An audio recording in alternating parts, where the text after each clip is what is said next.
This Kirblog is last second, but it's about Megaman. That is the plan, so hopefully you'll like this one, cause it's so dramatic. So today was supposed to be part 5 of the Pokemon W.A.P.T.O.I Fire Red playthrough we've been doing, but two things. First of all of us are massively busy, me, Casey, and Kira. So, and also, much to my forgetfulness, Awesome Games Done Quick is happening at the moment, so maybe you might be breaking away from watching that for the next 7 days. Maybe they're playing a game that you're not interested in, and maybe you might have time to actually listen to this. But otherwise, please go watch AGDQ and donate to their lovely cause, because that's more important than this bullcrap. But nonetheless, I wanted to do a quick one just to kind of tie people over for this week. I got a few things that I'm working on as we're getting into the last week of collecting all the contracts for the Tome RPG Kickstarter backers and all that, but I thought this would be a fun little quick one. I actually talked a little bit about the announcement of Megaman 11 in the last Kirblog I did about the growing up with and old with and out of and through with and in with and out of and towards games Kirblog before, and I realized I never actually done a Mega Man focused Kirblog in general, except for I did one a long time ago, I think in like my first year of doing Kirblogs, specifically about the Battle Network franchise, of course, because that was a big influence, particularly on on Tome in general. But I thought it'd be interesting to kind of go through talking about that. So I grew up with an NES, and this actually a little bit ties in with someone related to the origin of my screen name. I think I've talked about in maybe some other Kirblogs about how I had a babysitter who was an old friend of my sister, Allison. Her name was Kimberly, and she was a big gamer, and she and I used to play a lot of NES games together. And so my very first memory of Mega Man, if I'm remembering correctly, was playing the ever-loving crap out of Megaman 2 on the NES. So at the time, we had a lot of our own games. We had Mario Brothers and Zelda and stuff. And actually, I think I even traded my copy of Legend of Zelda, the original one, to her for a copy of Mega Man 2, because I was barely playing it, and she was like, "Well, you love this game. I don't like this one that much, but I really like Zelda. Do you want to trade?" So we actually swapped cartridges. I think that was actually the first time that I ever traded an actual possession of mine to somebody else. And around that same kind of area of time, the Ruby Spears 90s Mega Man animated series, the American-created one, was airing in the U.S. And I don't remember exactly where I first saw it, but I happened to catch quite a bit of it consistently when it was on. And weirdly enough, that show was how I first learned of the original 6 Robot Masters, like Cutman and Gutsman and all them, because they were much more prominent characters in that one.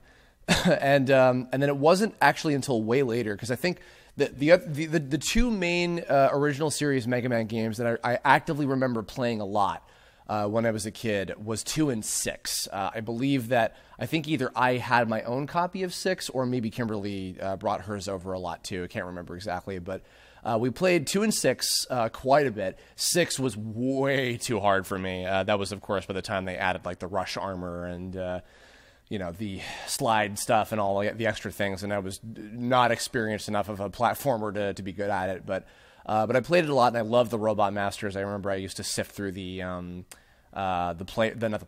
instruction manual when, back when the instruction manual of games had, the basic story in them, because there were no introductory cutscenes, most of the time.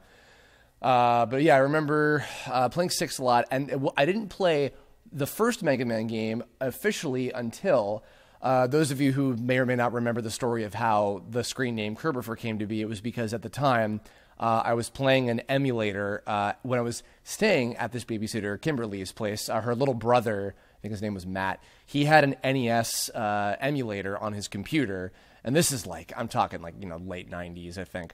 So it wasn't exactly easy to come across cartridges anymore, and etc. And I own copies of these games now, because later I got a Mega Man collection. But I played the first Mega Man game and was absolutely wretched at it, because it's incredibly difficult on a ROM. And it was bizarre because I was so used to seeing the big buff, ridiculous, like animated versions of, Cutman and Gutsman and like the first 6. And then I finally see like the little cute 8-bit versions on the little select screen. I was like, oh, this is blowing my mind. And I was awful at it and died a lot. And Mega Man 1 is way too fucking hard for imagination. On that same emulator, I think I recall trying out a couple of the other Mega Man games, the original ones. But I didn't really play them until later. However, one in particular that I fell in love with and didn't own a copy of it until far, far later on was Mega Man 7. I had a childhood friend named Joe, who I have not communicated with in like years. Joe, if you ever hear this, hope you're doing well. But he was, at the time, he and his mom were close family friends of ours, and we would sometimes go and visit them in Florida, like if we'd go to like Disney World or something when I was a kid. And he had a Super Nintendo and just tons and tons and tons of games, and I played a lot of ones that I think I never would have played for myself or bought copies of or whatever, if not for him. But I just remember, I think I told him that I was a big fan of Mega Man, and then he was like, yo, I got Mega Man 7 for the Super Nintendo, and I was like, what? Holy shit! Because I don't think I ever remember hearing anything about it in like Nintendo Power or something, but he popped it in, and I just remember seeing that opening cutscene, the title screen, and then the intro level where you meet Bass and Treble for the first time, and like Dr. Wily escapes from prison or whatever, and just my mind was blown at just how cool it was. Because by that point I was a decently big fan of Mega Man just based on the NES games and the show, but seeing that, I feel like I was like really seeing like the truly coolest essence of Mega Man that I'd never quite seen before. Then flashing forward quite a bit to the early 2000s, a lot of folks that know the origin story of like, T.O.I and even just, TTA back then. So in the year, I can't remember, I remember, I think it was 2003. Yes. Okay. So I think in the summer of 2003, it was the year I believe that Mike Lucas was moving back from living in Jersey for about a year or so. And I think when he was in the process of moving, he was staying with us for a while. My mom and I and him went to a beach house in Jersey and stayed there for like a week. And because I remember that was like Teen Titans was new. And like, actually, I think if I'm remembering correctly, also Mega Man Anti-Warrior premiered on Kids WB, I think that weekend, as well as Sonic X on the Fox box. And I was jumping back and forth between watching both of them. Little did I know that the really good show was Mega Man and not Sonic X. But anyway, but nearby in this little area that we went to in Jersey, there was an arcade, and they had this like Capcom like greatest hits arcade machine thing that just had like every game on it. We tried a bunch of them, but in there they had the 2 Mega Man arcade battle machines. They were what was it? I think Power Fighters and Power Battle, I think, was the 2 ones. Yeah, because at first we were like, oh, let's play Street Fighter or whatever, and Mike would just kick my ass, just picking Blanca and hitting all the buttons over and over again and electrocuting me, and I didn't know how to counteract that. But as soon as we saw the 2 Mega Man games, we played the shit out of those. I think we like replayed it so many times. We like beat every single mode based on each game, and I think we conquered most of them. No, actually, you know what? I think we did as much as we could while we were there, and then it wasn't until later, I think the following year in 2004, when I got Mega Man Anniversary Collection. And this was a game that I clocked like just a massive amount of hours into, more than ever, because for me, this was like going back to like almost kind of like a missing part of this huge thing from my childhood, because I very deeply loved the Mega Man games that I played, but I didn't get to really spend the proper time with all of them. So what I did was, when I got Anniversary Collection, I'm like, okay, you know what? I'm going to beat all 8 of the original games, and I'm going to beat them all in order. So I started with Mega Man 1 and struggled massively with it, but thankfully, because the Anniversary Collection version had like a save feature, it was a little bit easier to get through, but still quite difficult. But I did it, and had my first real experience with 3, because I think I never tried 3 as a kid, and 3 is pretty great as well. That's another one of my favorites. And then beat through 4 and 5, which were both fine. 6, which was like kind of a full circle. Beating 7 from beginning to end was awesome, because I did not get to see the full game as a kid. I saw like enough of it to like remember a lot of things about the characters and stuff, but I didn't get to like experience the full game until then. And then Mega Man 8 was one that I really didn't know a whole lot about, and I fell in love with that game. In fact, actually, A little funny story, and I don't have this file anywhere, but I loved the opening to Megaman 8, the little anime style like intro sequence, which of course had the great electrical communication in Japanese, and then we just had like that little generic instrumental thing in place of it. The file in question was actually this. Back before I used to make any cartoons in Flash or anything, I made this really shitty PowerPoint. I'm using giant quotation marks around the word animation. It was like an opening, like intro anime style sequence. Again, very lightly giant quotation marks for a very early version of Balancing Act. It's one of the most embarrassing things I've ever made in my life, and completely asinine. And no, I don't have access to it, so no, I can't dig it out of the archives and show that to you guys for Flashback Friday or something. But yeah, and actually, interestingly enough, I think right around that time, when I got really big into the aesthetic of Mega Man 8, I was a big fan of the music of that game, including actually a little tiny story. But I think I've talked about, there was this, I think definitely on some other Kirblog a long time ago, there was this fan-made like Java Kirby game that was made on the Kirby's Rainbow Resort website, and it made use of a lot of MIDIs of music from other games and things. And they had the Sega Saturn version of Tengu Man's theme, which is the da da da da da da da da da da da da, which is one of my favorite tracks from that game. Probably is my favorite track from Mega Man 8. And I went hunting for that song like all across the internet. This is again like early 2000s, and so I started looking for where to find the OST to Mega Man 8 and a lot of the other games. And eventually, I found this. I'm sure it's like down by now, but it was like Proto Man's like cave or something. I don't fucking remember. It was just some basic. It wasn't like Mega Man Network or some like bigger site like that, but they had all of the OSTs sanctioned away, and I found, Tengu Man has an alternate version. And I was like, oh my god, it's that MIDI from that Kirby game. And it's a little brain melt, one of those things. But yeah, and old school TTA fans might realize that I used a lot of Mega Man 7 and Mega Man 8 music in the, because obviously back then I didn't have access to an entire OST worth of original music by Cadget and Tombstone. So I was just using, pre-existing music from other shit. But I used the Mega Man 7 and 8 OSTs a lot for the early TTA episodes. One other quick little thing about the Mega Man Anniversary Collection too. So I had the Mega Man, I had the GameCube version of Mega Man Anniversary Collection, and if I'm remembering correctly, I don't remember what the PS2 version came with. It might have been the same thing as the GameCube one, but I know that the Xbox version came with the first episode of the Ruby Spears cartoon, which I'm like, no, I didn't need that thing. Well, I didn't even have an Xbox, but the GameCube version came with a full video of the G4 Tech TV episode of Icons, which I think later became, I think it was either it was called Game Makers before that, and then it was changed to Icons. I can't remember, but it was a series that was on G4 Tech TV, and they did a full episode about Mega Man, and it was my first introduction to who Keiji Inafune and a lot of those guys at Capcom were.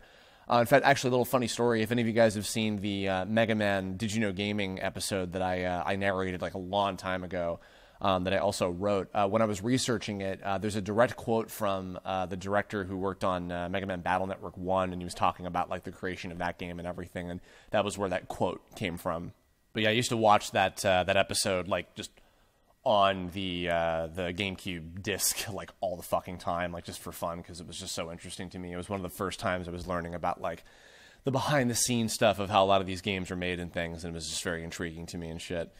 And then after that, as far as like my memories of the classic series goes, I think that might kind of be where it ends. Unfortunately, I think I mentioned this on the Kirblog from this past weekend.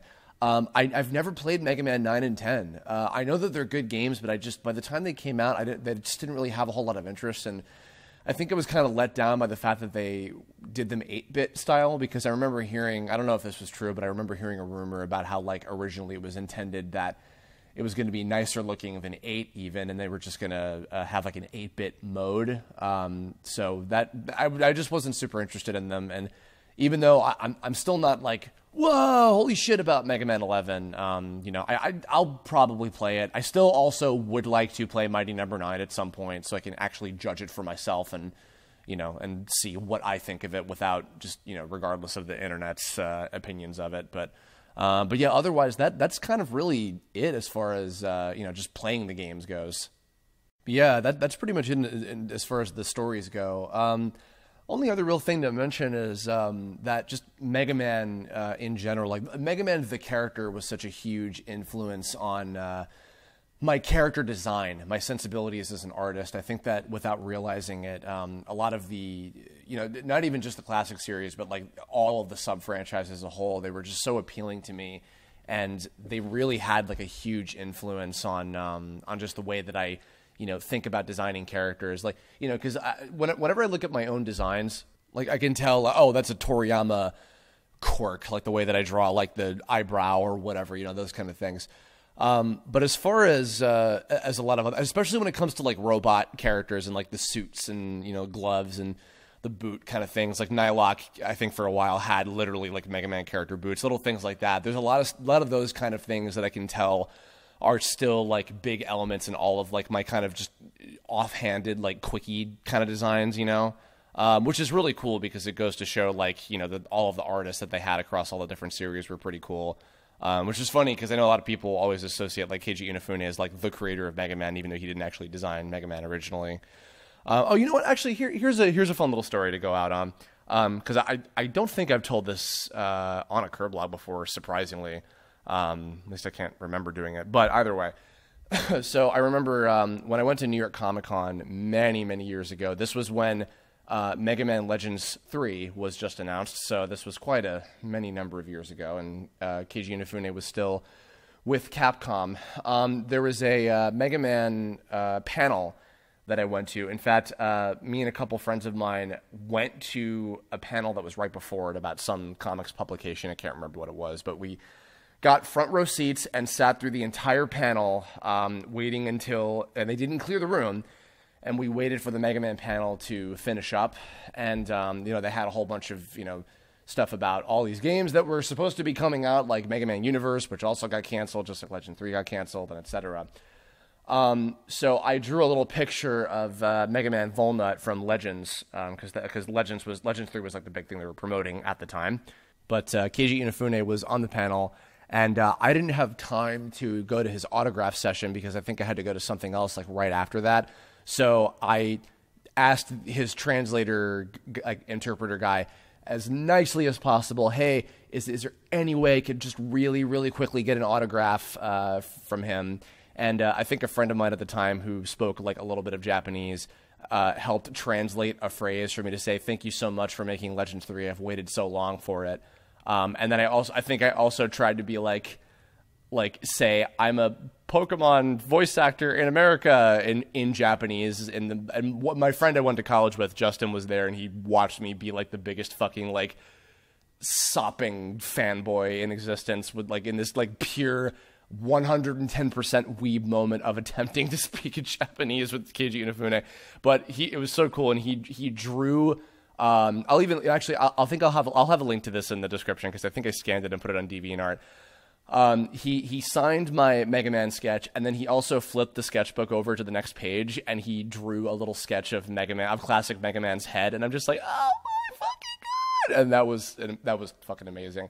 And thankfully, I did scan it because I think I can't even find that sketchbook anymore. That it's just like lost somewhere in the ether of my house back home, which sucks. But yeah, so Mega Man, despite the fact that like I was kind of implying that it's something that the magic has kind of died for me in recent years just because it's not been around for so much. And even though like I don't have this like massive enthusiasm just yet for Mega Man 11, honestly, I want that feeling to come back. And you know what? Maybe it will, because I really kind of would like to play a lot of Mega Man games maybe this year, if I can do that on some of the other gaming streams that I can pull off this year, But I'm hoping it might reinvigorate my my spirits and my rock my rocking mega soul buried deep inside. I need to end this. I've been very exhausted doing this entire Kirblog. I don't know why I've been very tired today. I'm recording this on like Monday night and putting this up the next day. So yeah, that's gonna do it. Yeah, so sorry about canceling the W.A.P.T.O.I. It just wasn't a good time.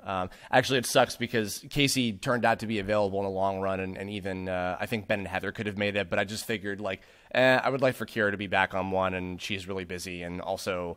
Again, with AGDQ happening, I figured I would like more people to actually tune in for it. So we'll hopefully pick up on the next part next week. But yeah, and also again, remember all Tome RPG backers, make sure you get us your contracts because you've got a full week as of the day that this is coming out. So don't forget. But yeah, so thanks for listening. In the comments below. Hey, I didn't put the accent on it this time. I didn't go in the comments below, but I did it anyway just now. Please tell me your thoughts and prayers and future hopes for Megaman. Tell me everything, all your experiences with Megaman and the like. What are your hopes for 11 and otherwise? And if you have suggestions for future Kirblog topics, perhaps Megaman related and otherwise. I know someone a long time ago asked about a Megaman X Kirblog, which I would like to do with perhaps a guest. So someday mayhaps that might happen. We'll see. But, yeah, let me know, and we'll see you on the next one. Bye. They call him the Blue Bomber because